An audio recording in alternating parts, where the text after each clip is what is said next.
asking the question. Can you start over and specifically tell folks the story, how it happened, what they said to you?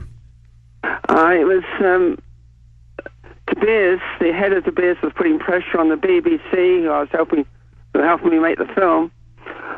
And then one night, a gang broke into my home. There's 3 of them.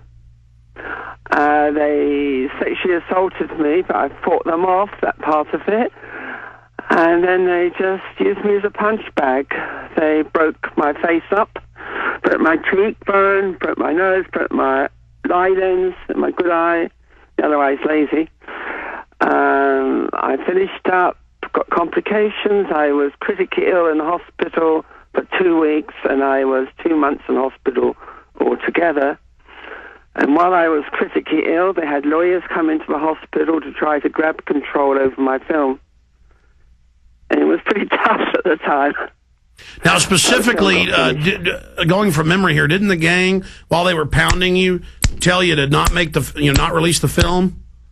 No, they used personal insults, and it was the way. Next day, the lawyers came and demanded control over the film. It was like there was me, all black and blue, and I was ambushed by lawyers who claimed to got some rights, but they didn't. I had no rights. And they wanted control.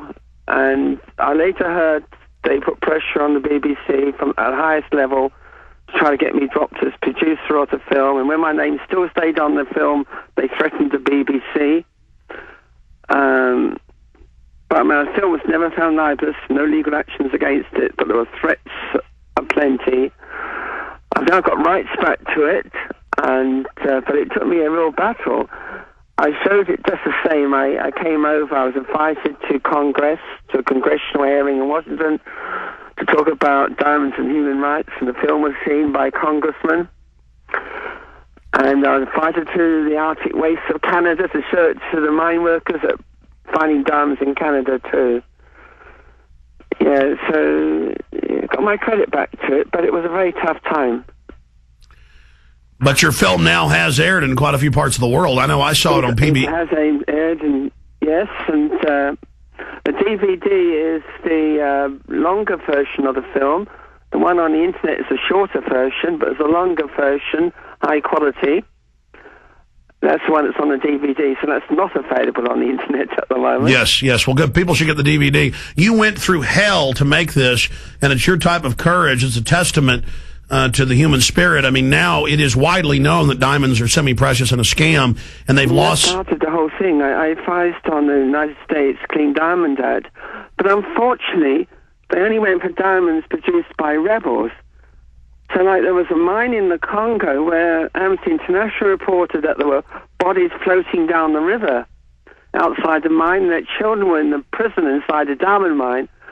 And diamonds from there were being sold as clean to the United States because they weren't produced by rebels. They were produced by a government company in cooperation with De Beers, who partly owned it. So they were clean. Yeah, so that's what human rights violations are going on. Yeah, they blame their own actions on anybody else that wants to mine diamonds. I've read that they've lost some of their monopoly. What, they have about 90% of world diamond monopoly now? They've got less than that.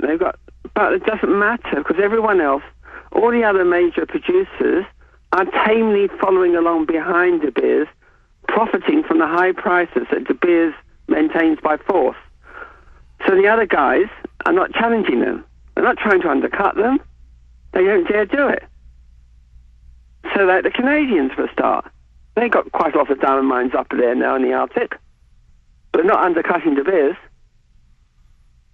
All right, De Beers is still leading the field. It's still in control. Okay, let's get into the new information you cover in Glitter and Greed, and a new investigation that isn't even in the book. Cover your latest info. You already told us about the asbestos mineral that the diamonds are mined out of, and they're not allowed to...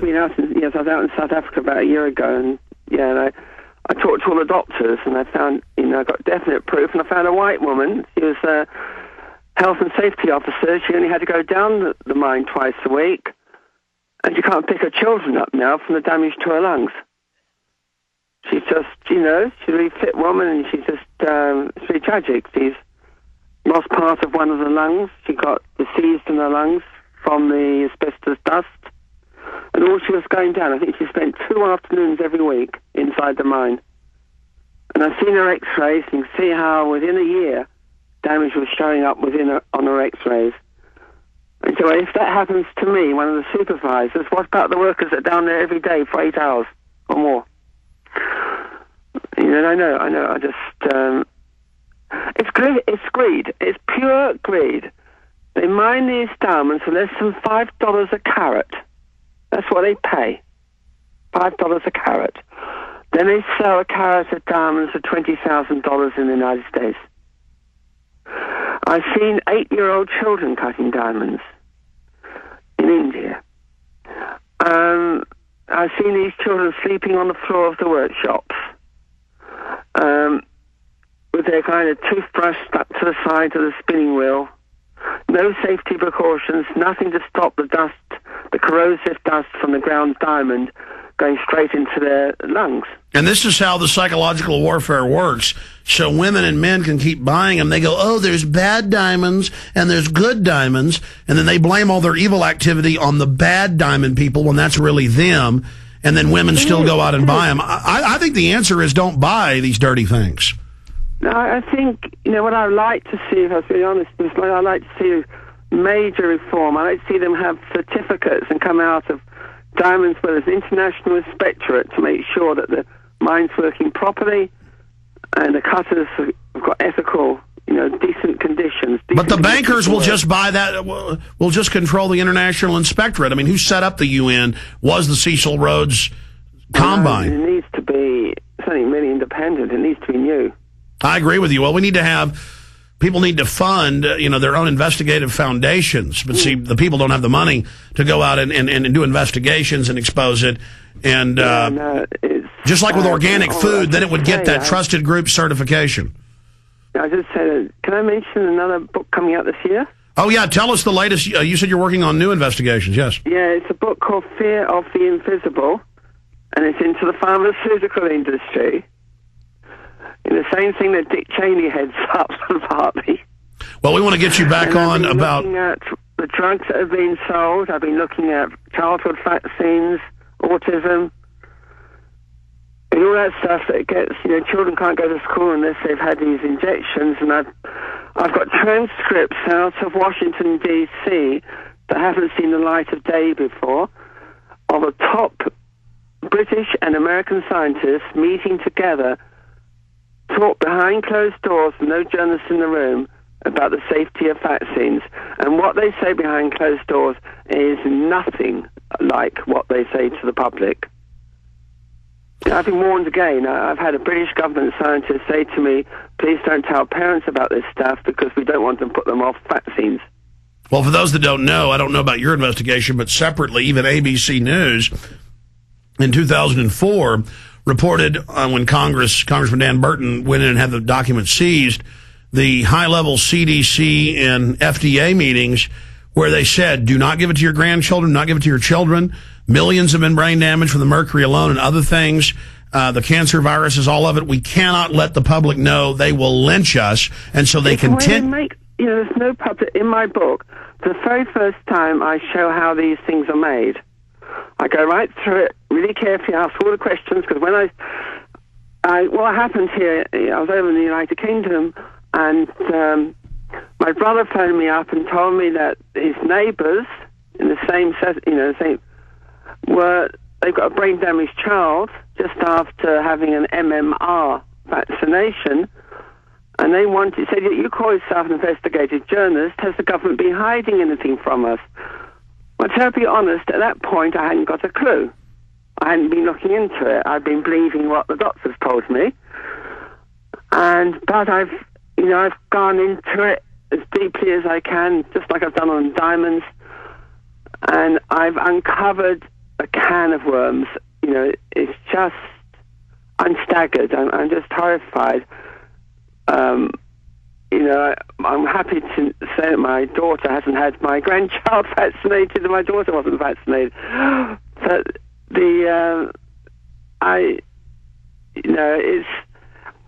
Well, I'll tell you, the meeting was chaired by the World Health Organization at the NIH in Washington, D.C., and what they found, what the woman had to say, was that chicken leukemia virus was in the MMR vaccine. They said that on record, on government record. Yeah, chicken leukemia virus.